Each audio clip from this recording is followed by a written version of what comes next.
নতুন যারা সেলাইয়ের কাজ শিখছেন তারা আমার ভিডিওটি দেখে সহজেই হিজাব কাটিং শিখে নিতে পারবেন।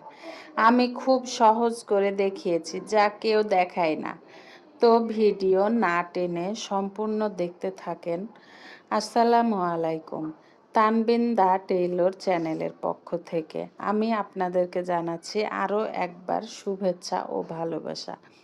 আজকে আমি দেখাবো হাতা ও নিকাব সহ হিজাব কাটিং। তার জন্য আমি এখানে নিয়ে নিয়েছি 3.5 হাত বহরের অ্যালেক্স কাপড়। আপনারা চাইলে সুতি, লিলেন অথবা জর্জেট কাপড় দিয়েও একইভাবে হিজাব কাটিং করে নিতে পারবেন। আমি প্রথমেই নিকাবের জন্য এক মাথা থেকে নিকাবের চওড়া 28 ইঞ্চি করে মেপে নিয়ে কেটে রেখে দিলাম। এবার আমি কাপড়টিকে 2 ভাঁজে ভাঁজ করে নিব। তারপর আমি হিজাবের লম্বার মাপটি নিয়ে নিব। একটু ভালো করে খেয়াল করে দেখেন, আমি কিন্তু কাপড়টিকে রুমাল ছাটের মতো করে ভাঁজ করিনি, জাস্ট 2 ভাঁজে ভাঁজ করেছি। উপরের দিকে ভাঁজ পাট আর নিচের দিকে খোলা অংশ রেখেছি। আমি হিজাবের সামনের দিকে ছোট এবং পেছনের বড় রাখব, সেজন্য আমি সামনে 48 ইঞ্চি লম্বা নিয়েছি আর পেছনের দিকে ঘুরিয়ে ঘুরিয়ে 1 ইঞ্চি করে বাড়িয়ে বাড়িয়ে আমি মার্ক করে নিয়েছি। আমি কিভাবে মার্কগুলো করছি আপনারা ভালো করে দেখলেই কিন্তু বুঝতে পারবেন। এভাবে মার্ক করে করে আমি একেবারে শেষে গিয়ে 60 ইঞ্চিতে মার্ক করলাম, কারণ আমি পেছনের 60 ইঞ্চি লম্বা রাখবো। এবার কাটিং করে নিতে হবে। তো দেখেন আমি মার্ক করা অংশের উপর দিয়ে কিভাবে সুন্দর করে কাটিং করে নিচ্ছি। আপনারাও এভাবে মার্ক করার পরে কাপড়টা চেপে ধরে ধরে কাটিং করে নেবেন। কাপড় কাটার সময় অবশ্যই খেয়াল রাখবেন যেন কাপড়টা এদিক ওদিকে সরে না যায়। আমার কাপড়টা কিন্তু একটুকু এদিক ওদিকে সরে যায়নি, খুব সুন্দরভাবে কাটিং করা হয়ে গেছে। কাটিংয়ের পরে এবার আমি কাপড়টিকে রুমাল ছাটের মতো করে ভাঁজ করে নিলাম। আমি হাতার জন্য মাথার কাছ থেকে 30 ইঞ্চিতে একটা মার্ক করলাম। 30 ইঞ্চি থেকে 6 ইঞ্চিতে আরও একটি মার্ক করে ঠিক মাঝ বরাবর 1 ইঞ্চি ভেতরের দিকে একটি মার্ক করে 30 ইঞ্চি মার্ক করা জায়গা থেকে 6 ইঞ্চি জায়গা পর্যন্ত 1 ইঞ্চি ডিপ করে ঘুরিয়ে দাগ দিয়ে নিলাম। এবার কাটিং করে নিলাম। আমার ভিডিওটি ভালো লেগে থাকলে প্লিজ চ্যানেলটি সাবস্ক্রাইব করে বেল বাটনটি প্রেস করে রাখবেন। এতে করে আমি ভিডিও দেওয়া মাত্র আপনার কাছে নোটিফিকেশন পৌঁছে যাবে। এতে নতুন নতুন ভিডিও দেখা থেকে আপনি মিস যাবেন না। আমি মাথা থেকে ধরে 12 ইঞ্চিতে লম্বা করে একটি কাট দিয়ে নিলাম এবং মাথাতে একটি কাট দিয়ে নিলাম।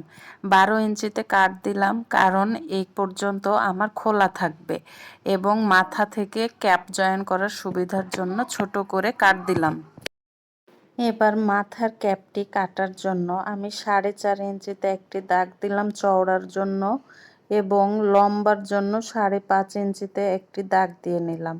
এবার এই 2 দাগ একসাথে মিলিয়ে দেওয়ার জন্য দেখেন আমি কিভাবে মার্ক করে নিচ্ছি। এভাবে মার্ক করে নিতে হবে।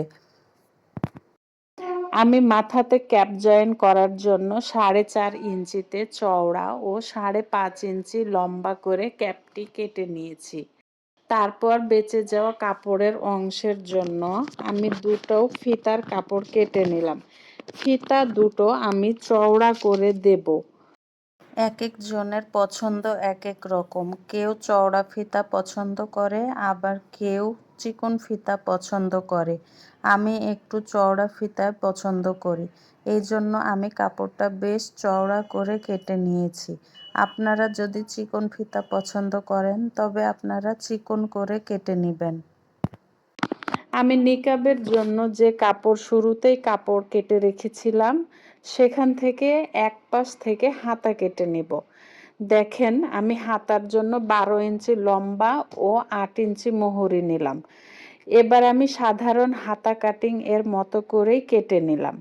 সাধারণ হাতা কাটিং বলতে আমরা কামিজের জন্য যেভাবে হাতা কাটিং করি, 3 ইঞ্চি ডিপ করে ডাউন নিই, ঠিক সেইভাবেই হাতাটা কাটিং করে নিতে হবে। আমিও এভাবেই কাটিং করে নিয়েছি। আর হাতার মোহরিতে আমি এলাস্টিক দিব, এই জন্য হাতার মোহরির চওড়া 8 ইঞ্চি নিয়েছি। হাতার কাপড়টা অবশ্যই আপনারা 4 পাটে ভাঁজ করে নেবেন, না হলে কিন্তু ভুল হয়ে যাবে।